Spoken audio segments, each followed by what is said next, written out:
They call him Money Mayweather. 50 wins. 0 losses. Over $1.2 billion in career earnings. This man didn't just dominate boxing, he completely rewrote what it meant to be wealthy in professional sports.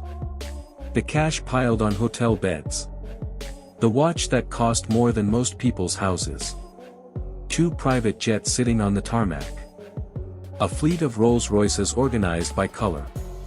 We all witnessed it. We all talked about it. But here's the part nobody seems willing to say out loud. It's 2026, and the entire money persona, the whole carefully constructed empire, is slamming headfirst into a very uncomfortable reality. At 48 years old, Floyd Mayweather is not somewhere on a private island watching the sunset with a glass of water. He's in survival mode. Booking exhibition fights in the Congo and Greece. Filing lawsuits against former business partners for hundreds of millions of dollars. Fighting eviction from a New York penthouse while simultaneously telling the world he controls a $40 million real estate portfolio. The king of the money team is in a financial battle he didn't see coming. And today, we're pulling back the curtain to show you exactly how $1 billion quietly disappeared. I'm Lino B, and this is a story you needed to hear. Alright. Let's start with something called the burn rate. In finance, your burn rate is simply how fast your money is leaving the building. And Floyd's burn rate? Think California wildfire in a drought. Let me break it down for you. He owns 2 Gulfstream private jets. Just to keep those planes ready to fly, hangar fees, pilots on standby, fuel, maintenance, insurance, you're looking at somewhere between $4 million and $6 million annually per aircraft. That's potentially $12 million a year just to have jets available. Not trips.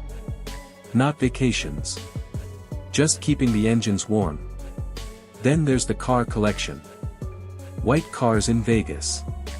Black cars in LA.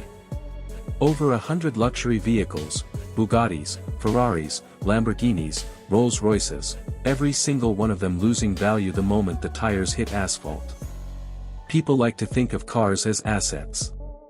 They are not. Cars are liabilities. And when you're holding over 100 of them, that liability becomes genuinely catastrophic.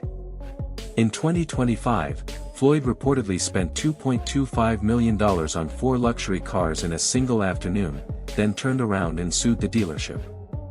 That is not a power move. That is impulsive, chaotic spending with zero financial structure behind it. And then there's the entourage. Look, loyalty means something. Floyd came up from nothing in Grand Rapids, Michigan, and he built a team around him. But we're talking about dozens of bodyguards, personal assistants, private chefs, drivers, stylists, an entire operation still running at 2015 peak levels on 2025 income. And that's the core of the problem. When Floyd was fighting Manny Pacquiao and Conor McGregor, he was clearing $100 million, $200 million, $300 million per fight. That kind of income could support almost any lifestyle. But those numbers are gone.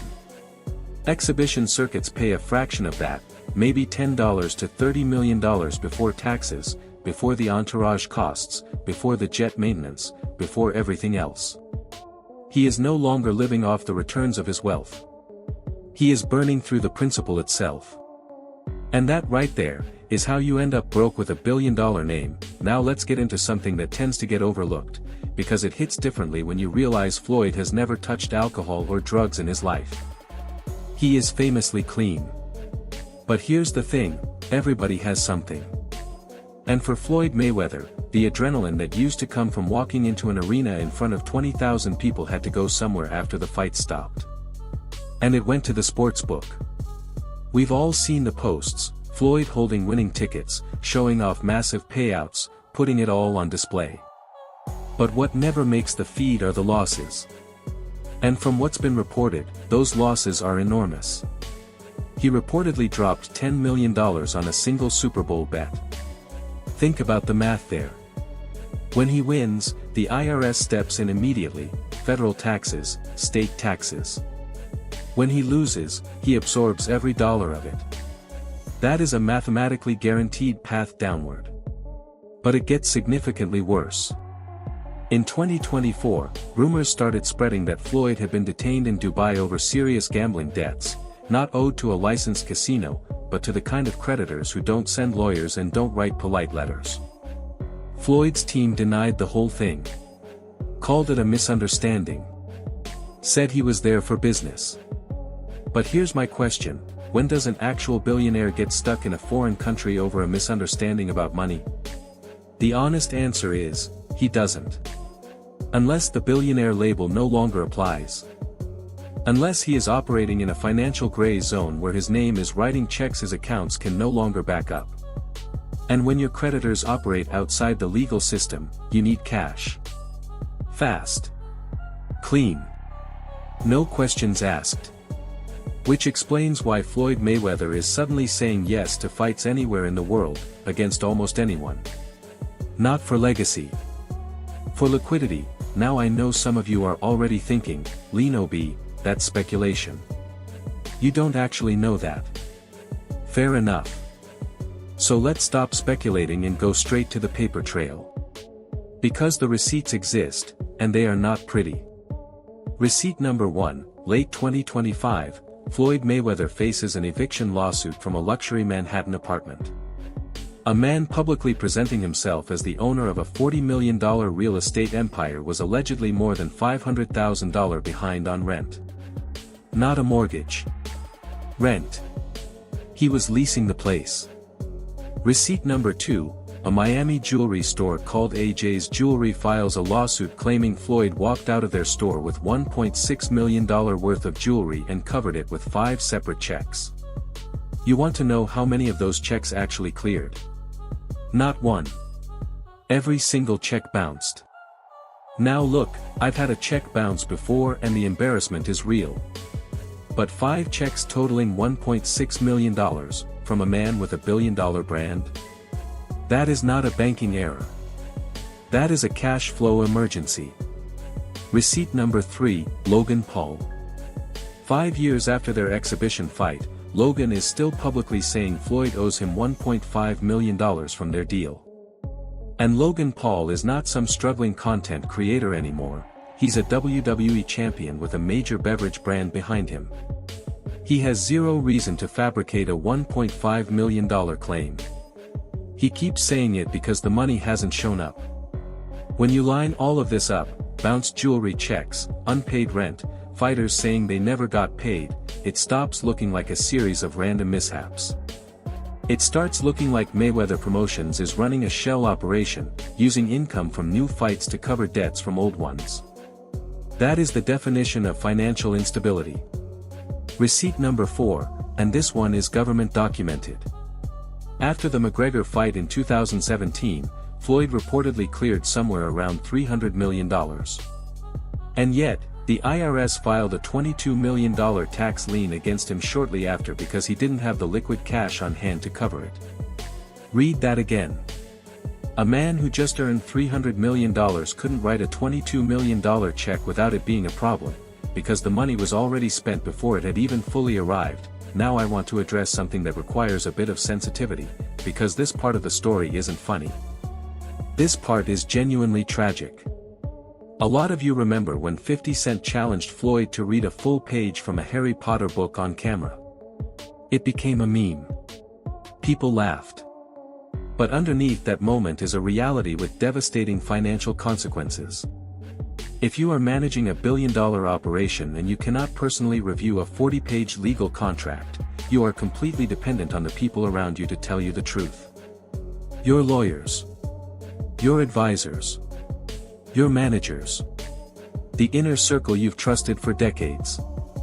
And if even one of those people decides to exploit that vulnerability, you would have no way of knowing until the damage was already done.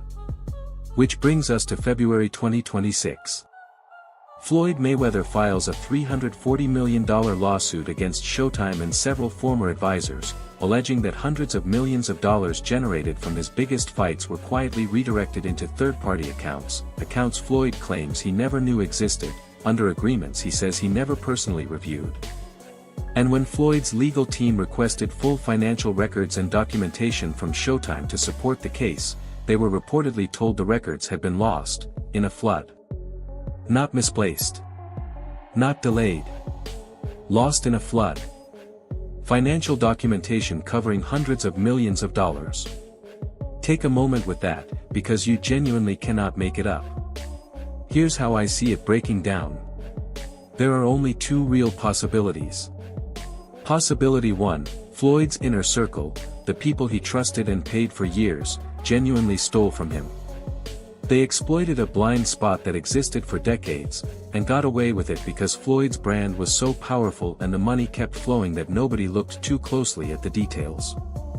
Possibility 2, Floyd is attempting to generate legal leverage, using this lawsuit to produce settlement pressure, media attention, and enough breathing room to keep creditors and investors at a distance while he buys time. Either way, the conclusion is the same. Floyd Mayweather, the man who built an entire identity around being the smartest financial operator in sports, does not have full control of his own money. And he possibly never did, which brings us to right now, 2026, and Floyd's current fight schedule, because it tells you everything. He has a fight booked in the Democratic Republic of Congo against a 60-year-old opponent. Now I have nothing but respect for the Congo, but Floyd Mayweather fighting there is not a goodwill gesture and it is not a legacy moment. It is a, my jets need fuel and my bills are due, move. It is accepting whatever check is available in whatever market will cut it. Then there's the exhibition in Greece against a retired kickboxer. Greece was selected specifically because it falls outside Nevada State Athletic Commission jurisdiction, which means less regulatory oversight, lower operational costs, and a faster payday. Floyd is chasing speed of cash, not relevance. And then there's the rematch, Manny Pacquiao vs. Floyd Mayweather 2. Reportedly being negotiated for the Sphere in Las Vegas, distributed through Netflix. Two legends deep into their late 40s, long past their competitive peak, fighting for streaming platform subscriber numbers. This is not a victory lap. This is a fire sale of the one asset Floyd has left that still holds value, his name. And here's the painful truth, even the Pacquiao rematch check, whatever size it ends up being, will not fix the underlying problem. Because if the burn rate stays where it is and the debt obligations keep compounding, no single payday is large enough to undo what has already been broken. You cannot outrun a structural financial collapse by fighting exhibitions. The only math that actually works is, sell the jets, reduce the entourage, downsize the lifestyle, and invest what remains responsibly. That is the solution. And that is precisely the thing Floyd Mayweather seems psychologically incapable of doing, and that's the truth that holds all of this together. Floyd isn't just approaching broke. He is a prisoner of the identity he spent 25 years constructing. For a quarter century, he built a persona and sold it to the entire world: I am the richest, the sharpest, the most untouchable man in professional sports.